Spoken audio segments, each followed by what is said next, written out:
Hi, I'm Tom Symons and I'm a senior researcher at the New Local Government Network, and I've been invited here today by Action for Market Towns to talk about the reform of local government finance and the implications that might have for local growth.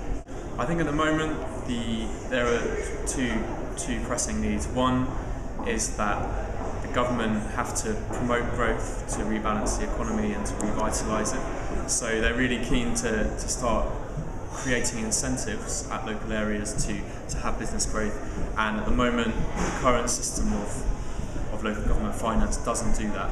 So I think they're keen to try and create an incentive dynamic for local authorities, to people promoting business growth. And the second main reason is that through the agenda of localism, I think the government is very keen for local authorities to have greater local say and accountability over how their money is raised and how that money is spent. So I think that the feeling is that by giving local authorities greater accountability and more say over how their money is spent, you'll get better decisions. So can you tell me a bit about the alternative that you were talking about earlier? Earlier on in my presentation I talked about the forthcoming local government resource review and some of the ways in which we think central government might approach reforming local government finance to give local authorities greater say over how their money is spent and greater incentive to drive local growth. So I mean, these aren't definitely going to happen, they're not the views of central government, but this is how we think it might happen.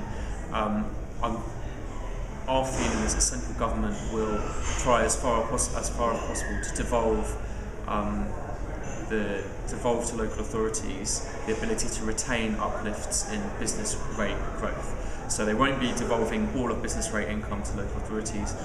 They want to retain an element of redistribution with business rate income, but they will say to local authorities, after this year, any future uplifts that you have in business rates, you can keep that, and that doesn't have to go to central government, and you can spend that however you like.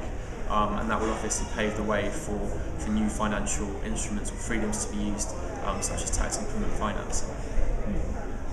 And how can market towns benefit from increasing economic activity and development?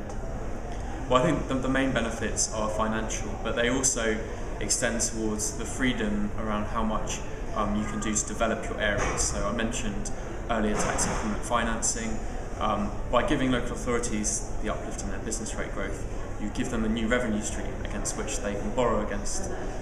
So it would now be possible, for instance, to borrow some money for upfront capital investment that you feel is going to help either facilitate or encourage business growth. And you would borrow that on the basis that having made that capital investment, you then have an increase in business rate income which you can use to repay it, and if there's any left over, obviously you can direct that to other sources. So there will be mainly financial benefits, but also benefits in the extent to which you have greater control over the way in which your local area develops and the freedoms you have to do that.